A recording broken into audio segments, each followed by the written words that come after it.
Alors donc pour introduire ce thème, j'aimerais juste qu'on revienne ensemble sur la définition du projet pour qu'on soit bien d'accord sur de quoi on va parler et que vous ayez vraiment tous les éléments pour pouvoir après me suivre dans la continuité de ce que je vais développer. Donc simplement le dictionnaire Larousse nous dit que le projet, c'est un but que l'on se propose d'atteindre. Alors donc dans cette définition, on voit que donc il y a une projection dans le futur. Le but, c'est un objectif, c'est effectivement donc une orientation qu'on veut donner, c'est une vision, c'est un plan. Voilà ce que c'est donc un projet. Alors pour dire, si on voit aujourd'hui tous les éléments de la société, on sait qu'un projet se construit. C'est-à-dire que tu ne peux pas arriver là, voilà mon projet. C'est-à-dire qu'a priori, si tu as un projet, tu l'as construit ce projet. C'est-à-dire que tu as une stratégie pour atteindre l'objectif que tu as dans ce projet-là. Tu as une orientation claire, tu as un plan, tu as peut-être un échéancier, tu as peut-être aussi des moyens pour atteindre ce projet et tu as peut-être mis en place une organisation. D'accord ? Donc, vraiment pour qu'on puisse bien être en phase avec donc, le terme donc, du projet. Ensuite, la Bible nous dit « Nombreux sont les projets dans le cœur de l'homme, mais c'est le dessein de l'Éternel qui s'établit. » Ça veut dire qu'autant que nous sommes là, on peut avoir différents projets.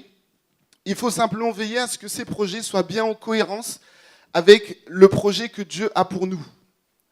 Et au fait, donc, dans le projet que nous pouvons avoir, il faut s'assurer que ce projet, 1, soit déjà bien réfléchi, 2, qu'il soit cohérent. Je prends par exemple dans le domaine familial. Une personne par exemple qui choisit ou un jeune homme qui est en phase de se marier et qui projette par exemple d'acheter, on va dire, une voiture. Donc lui, il va se dire, bon voilà, je veux une voiture, tu vas aller acheter peut-être une belle voiture, une BMW ou je ne sais pas, peut-être une voiture qui accueillera que 4 places. Alors que tu sais que tu vas te marier et demain tu auras des enfants. Comprenez ? Donc l'intelligence veut simplement qu'on pousse un petit peu ce projet-là et qu'on ait finalement une action qui soit en cohérence avec l'objectif qu'on a. Alors, pour parler justement donc, du projet familial, qui est avant toute chose donc, le mariage. Puisqu'on est là dans un séminaire des hommes, on doit comprendre que l'un des projets que Dieu nous demande, c'est de pouvoir asseoir un projet familial. Donc, ça commence par le mariage. Alors, un jeune homme qui décide de rentrer dans ce projet-là doit, comme je l'ai dit tout à l'heure, préparer ce projet. Ça veut dire que tu sais que dans 1 an, dans 2 ans, tu vas te marier. La première chose, c'est que tu vas commencer à mettre de l'argent de côté. La première chose, c'est que tu vas peut-être commencer à t'entourer des bonnes personnes. La première chose, c'est peut-être que tu vas te séparer des personnes qui peuvent t'empêcher d'entrer dans ce projet-là. Donc, une fois que tu t'es marié et que tu as réussi ce projet-là, eh bien, il faut être en phase avec le fait que ce n'est pas que ça que Dieu te demande. Une fois que tu t'es marié, tu as maintenant cette responsabilité d'assurer une protection à la famille et donc d'assurer des projets qui vont pouvoir bénir ton foyer. Une personne, logiquement, qui se marie et qui travaille peut réfléchir à avoir le projet, par exemple, de pouvoir acheter un logement. Le fait d'être locataire, tu sais que tu payes tous les mois 800, 900 ou 1000 euros. Concrètement, tu payes le crédit d'une personne qui a acheté un appartement et qui te met en location dedans. Donc, tu es marié, tu es dans ta famille, tu dis voilà, moi je veux créer un bon cadre, donc tu as aussi le droit de pouvoir réfléchir à, pourquoi pas, devenir propriétaire, quel que soit le bien.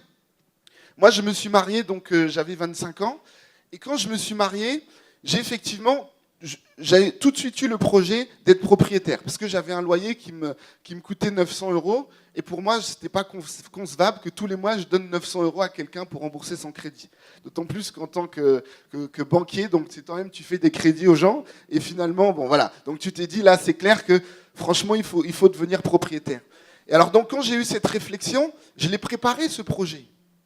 Je ne suis pas arrivé comme ça, disant, voilà, je vais acheter ça. Non, il faut réfléchir, il faut savoir où est-ce que je vais, où est-ce que je voulais acheter. Est-ce que je voulais être proche de Paris? Est-ce que je voulais être plus loin? Est-ce que je voulais un appartement? Est-ce que je voulais une maison? Est-ce que je voulais acheter du neuf? Est-ce que je voulais acheter dans de l'ancien? Donc, un projet qu'on a, on le construit. Et ce projet doit nous amener quelque part. je me suis dit, voilà, mon épouse a grandi dans une ville qui est Aubervilliers. C'est pas très réputé, on va dire, c'est une cité. Alors donc, je la sors de la cité. C'est pas pour l'amener maintenant dans une autre cité ou dans un autre cadre. J'ai quand même une belle famille. Donc, il fallait que je réfléchisse où est-ce que je veux l'amener. J'avais aussi le projet d'avoir des enfants. Et là aussi, il se pose la question de où acheter, où investir. Est-ce que ça va être toujours à Aubervilliers? Est-ce que ça va être dans une zone assez difficile? Ou est-ce que ça va être dans un cadre où je vais me dire, mais en allant dans ce cadre-là, ma femme va s'épanouir et les futurs enfants que j'aurai vont s'épanouir? Parce qu'ils auront d'autres élèves qui seront peut-être plus clairs que nous, d'autres élèves qui auront également aussi une bonne éducation et d'autres élèves qui ne seront peut-être pas des voyous. Voilà, je vais prendre le terme. Donc cette réflexion aussi, on doit se la poser. Il faut faire des projets, mais pourquoi? Quel est notre objectif? Et là, moi, dans mon cas, lorsque j'ai choisi de pouvoir aller sur un projet, donc d'investir dans une maison, c'était donc de pouvoir placer un cadre donc pour ma famille et pour mes futurs enfants. Donc, toujours dans ce projet familial, l'image que j'aimerais vous laisser, c'est donc dans la responsabilité de l'homme. Je vais vous laisser cette image de la voiture. Vous savez, donc, pour moi, comment je peux vous caractériser les choses? L'homme est au volant d'une voiture et sa famille, sa femme, ses enfants sont effectivement donc dans la voiture. Donc la responsabilité est à l'homme de pouvoir conduire cette voiture. Et les choix, les décisions qu'il fera impactera toutes les personnes qui sont à bord. Par exemple, si tu prends la voiture et tu commences à rouler très vite, peut-être que tu vas t'accidenter. Et finalement, il y aura des conséquences peut-être physiques sur la famille. Peut-être que tu vas prendre ta voiture, il faut aller à Marseille, et ben voilà, tu vas être là, tu vas dire bon, ben non, j'ai plus envie d'aller à Marseille, donc voilà, je me détourne du chemin. Vous comprenez ? Donc, pour vous dire que donc à partir du moment où tu es responsable de pouvoir avoir un projet, donc d'amener ta famille quelque part, il faut vraiment avoir l'intelligence de préparer ce projet, d'avoir un projet cohérent et un projet qui va amener ta famille quelque part. Et là, pour réussir vraiment ce projet et pour pouvoir réussir vraiment à avoir des projets de développement, j'ai 3 clés. La première est celle donc du courage, comme le pasteur l'a dit tout à l'heure. Ça ne va pas être facile de faire un projet. Il va falloir de la persévérance, il va falloir se battre, il va falloir vraiment faire de l'effort, faire des efforts. Donc être courageux. Et combien on peut être paralysé par simplement vraiment la peur de vouloir faire des efforts, la peur de pouvoir persévérer, la peur peut-être de se dire, voilà, aujourd'hui, Seigneur, je sais que j'ai besoin d'entreprendre, je vais y aller, le courage qu'il faut. Et comme je disais tout à l'heure, ce n'est pas de se lancer tout de suite dans l'entreprise comme ça, c'est d'avoir planifié, d'aller sur différentes étapes. Moi, aujourd'hui, je sais que Dieu me demande d'entreprendre. Mais je ne vais pas me lever comme ça, abandonner tout ce que j'ai et me dire « Ok, je me lance dans une entreprise. Il faut que je connaisse le domaine et il faut que j'aille et je respecte les étapes dans lesquelles Dieu veut que j'aille. » Donc, quand j'étais conseiller au niveau donc, de la clientèle particulière, j'ai demandé à pouvoir évoluer sur la partie des professionnels. Parce que je sais qu'en passant par là, je vais dans le sens d'un projet final que Dieu me demande d'entreprendre. Donc il faut que je connaisse le milieu de l'entreprise, il faut que je connaisse comment le banquier gère l'entreprise, comment il gère le professionnel. Donc ça a été finalement pour moi vraiment cette stratégie que j'ai mis en place. Ensuite, après le courage, je mettrai vraiment l'effort qui sera important. Cette recherche, peut-être que si tu as un projet de pouvoir entreprendre ou de pouvoir acheter une maison, comment on fait? Si tu veux créer une association, comment on fait? Donc, il faut cet effort pour pouvoir faire des projets. Il faut donc avoir cette conscience, effectivement, et aller chercher à se documenter, comprendre comment on crée une entreprise, quels sont les principes, quelles sont les stratégies, comment je fais. Ensuite, le 3e point, c'est effectivement donc le sérieux. Un homme responsable est un homme sérieux. Un homme responsable est un homme qui prend des décisions, qui établit des projets, mais sur lesquels il y a le sérieux. Et ça, c'est un point vraiment qui, pour nous, hommes, est très, très important. Parce que si on n'est pas sérieux, malheureusement, les projets qu'on va mettre en place, on ne va pas les réussir. Comme on disait tout à l'heure, on peut commencer un projet et malheureusement, il peut avoir un échec. Mais le sérieux, la persévérance et toutes ces choses va nous donner de pouvoir aller plus loin et de concrétiser nos projets. Et le point sur lequel je voudrais finir, c'est le projet collectif. Tu as le droit aussi d'avoir un projet qui va pouvoir bénir d'autres personnes, qui va bénir ta famille aussi, mais pensons aussi à l'Église. Dieu dit, mais je connais les projets que j'ai formés sur vous, des projets de bonheur et non de malheur, afin de vous donner un avenir et de l'espérance. Donc ce projet est dans le cœur de Dieu. Et nous avons simplement à comprendre qu'est-ce que Dieu dit. Aujourd'hui, nous qui sommes au CRC, on sait que le pasteur nous a donné une orientation, il souhaite que nous puissions devenir propriétaires. Mais quelle organisation va faire que ce projet soit mené à bien? Où sont les hommes qui vont dire, pasteur, ok, on est derrière toi, ce projet-là, on veut le mettre en place. Comment on fait? Il faut créer une SCI? Ok, comment on fait? Voilà, donc la stratégie, on crée la SCI, on a des membres dans la SCI, tous les mois on donne 100 euros. Ok, pasteur, on est là, on est derrière. Vous comprenez? Donc ce projet collectif est plus important que ta propre vie. Parce que ce projet vient du cœur de Dieu, et une fois qu'on aura mis en place ce projet, on va pouvoir bénir plus de personnes que ce que nous-mêmes nous pensons. On a l'exemple de Joseph dans la Bible, où il a commencé simplement par le projet que Dieu lui avait mis à cœur. Finalement, il a béni sa famille, il a béni toute une génération, tout un peuple. Parce que ce projet, il l'a pris à cœur. Donc, lorsque aujourd'hui on a une orientation d'aller dans tel ou dans tel sens, comprenons que ce projet est réel, il est concret, et nous devons tous mettre notre pierre pour pouvoir donc amener ce projet à accomplissement. Et dans la Bible, on a l'exemple justement de ces personnes qui ont voulu créer donc cette tour de Babel. Et Dieu a été obligé de les arrêter. Parce que lorsque les hommes s'organisent, lorsque les hommes planifient des choses, lorsque les hommes mettent leurs dons en commun, mettent leurs capacités en commun, mettent leurs connaissances en commun, ils sont capables de grandes choses. Est-ce que vous le croyez? Est-ce que vous croyez qu'en tant que nous sommes là, en créant une organisation comme celle du MID, on est capable d'impacter cette génération par des projets cohérents, par des projets réfléchis, par des projets concrets, par des projets qui vont apporter un réveil? Le CRC est une organisation pour pouvoir lancer des projets. Mais est-ce que les pasteurs pourront le faire seuls?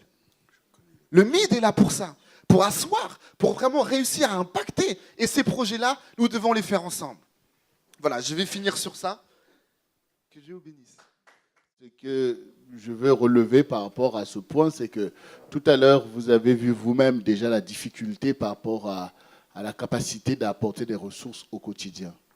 Donc, le défi est encore plus grand lorsqu'on est dans ces réalités-là que de penser qu'on peut porter des projets, qu'on peut devenir propriétaire, qu'on peut même s'organiser ensemble à se dire nous allons doter l'Église d'un bâtiment qui nous appartient, qu'on va acheter un terrain. Donc, ces choses peuvent s'éloigner. Mais il faut posséder votre foi. Et dans cette foi, il y a des projets. Ce qui est important ici, comme disait le courage, c'est le courage aussi, comme disent les Américains, le courage de rêver. Un projet, c'est d'abord un rêve. Et le rêve devient réalité par le zèle, par le dynamisme que Dieu donne. Donc, lorsque vous êtes en difficulté ou que vous êtes dans les minima, ne croyez pas que votre rêve est illégitime. Et si vous comprenez parfois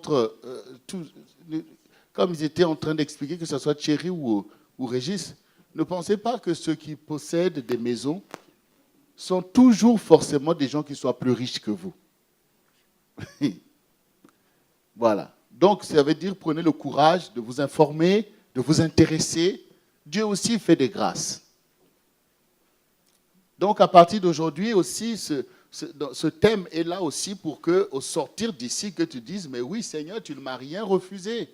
Oui, je veux pour mon avenir telle chose, je veux pour ma famille une maison, je veux telle chose. Après, tu dis, Seigneur, je ne sais pas comment, mais tu vas m'aider.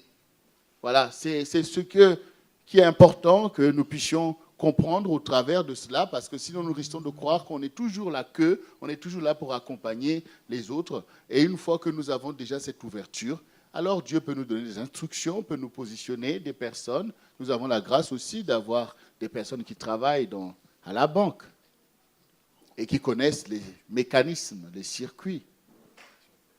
Et même qu'après, vous pouvez aller vous inscrire dans la banque où travaille Régis et il va vous trouver un crédit.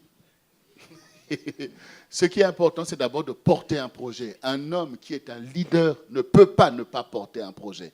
Votre leadership est renforcé par le projet que vous portez et votre projet, comme disait Régis, doit être un projet global de bénédiction. Souvenez-vous ce que le Seigneur nous a dit, qu'il va nous arroser et que nous serons bénis et que les nôtres rebâtiront sur d'anciennes ruines, relèveront d'antiques décombres. Reconstruire la cité, c'est avoir des maisons. Reconstruire la famille, c'est avoir peut-être une entreprise. Donc, toutes ces choses sont dans la perspective de la bénédiction de Dieu pour nous. Et ces choses sont une vérité. Et c'est le réveil que Dieu veut susciter au travers aussi de ce sujet.